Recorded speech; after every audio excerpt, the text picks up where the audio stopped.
250 square yards భూమి ఇస్తామన్నారు. భూమి ఇచ్చినాక కట్టుకోవడానికి మనకు పైసలు ఏడు ఉన్నాయి కాబట్టి కట్టించే రుణం కూడా వాళ్ళు మనకి ఇవ్వాలి. తర్వాత నెలవారీ గౌరవ భృతి అన్నాము. నెలవారీ గౌరవ భృతి ఎందుకంటే 25,000 ఈవెన్ చచ్చిపోయిన వాళ్ళ అమరవీరులకు కుటుంబాలకు ఒక జాబ్ ఇస్తామన్నారు. తర్వాత తల్లికి కానీ తండ్రికి కానీ భార్యకు కానీ 25,000 పెన్షన్ ఇస్తామన్నారు. అమరవీరులు చచ్చిపోయినరు, ఏది కాలే. ఇది ఎంత దుర్మార్గం. దీని మీద మనం ఇప్పుడు మెయిన్ ఫోకస్ చేసేది. తర్వాత ఏంటంటే ఉద్యమకారులపై కేసులు ఉపసంహరణ. తర్వాత ఇప్పుడు పాయింట్ ఏంటంటే ఈ ప్రతిపాదనల గురించి ఇది ఫైనల్ మీటింగ్. ఎందుకంటే రకరకాల సంఘాలు ఏర్పడ్డాయి.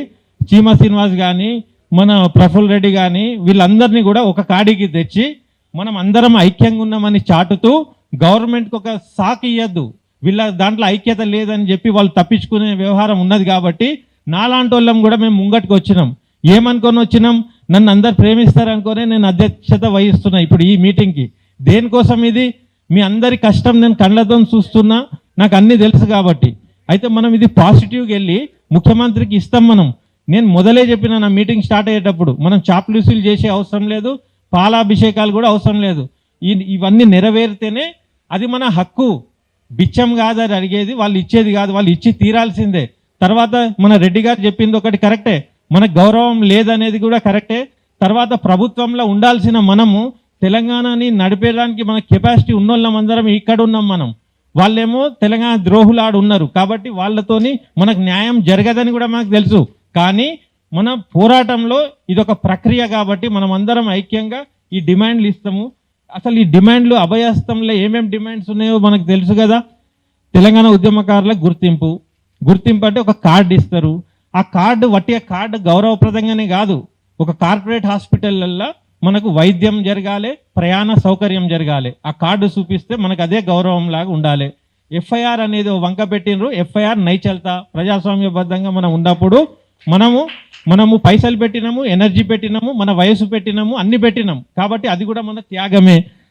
నేను ఎందుకు ఇవి చదువుతున్నా అంటే ఇవి కాకుంటే ఏమన్నా ఉంటే చెప్పుండ్రి. తర్వాత ఉద్యమకారుల కాలనీలు ఏర్పాటు చేయాలి.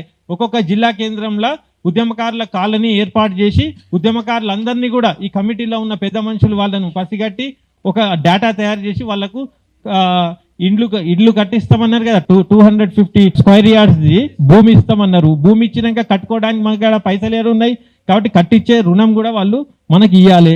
తర్వాత నెలవారీ గౌరవ భృతి అన్నాము. నెలవారీ గౌరవ భృతి ఎందుకంటే 25,000 ఈవెన్ చచ్చిపోయిన వాళ్ళ అమరవీరులకు కుటుంబాలకు ఒక జాబ్ ఇస్తామన్నారు. తర్వాత తల్లికి కానీ తండ్రికి కానీ భార్యకు కానీ 25,000 పెన్షన్ ఇస్తామన్నారు. అమరవీరులు చచ్చిపోయినరు, ఏది కాలే. ఇది ఎంత దుర్మార్గం. దీని మీద మనం ఇప్పుడు మెయిన్ ఫోకస్ చేసేది. తర్వాత ఏంటంటే ఉద్యమకారులపై కేసులు ఉపసంహరణ. తర్వాత సంక్షేమ బోర్డు పెట్టాలి, బోర్డు పెడితేనే ఇవి అవుతాయి. తర్వాత పాషమన్న చెప్పినట్టు ప్రతి ఉద్యమకారుకి ఒక పేజీ ఉండాలి, బుక్ల మన చరిత్ర ఉండాలి, అది నమోదు చేయాల్సిన అవసరం ఉంది, లేకుంటే ఎవరు చేయడు. కాబట్టి ఈ విధంగా ఇప్పుడు పాషం యాదగిరి గారు మాట్లాడతారు. అన్న ఒక నిమిషం ఇట్రారే.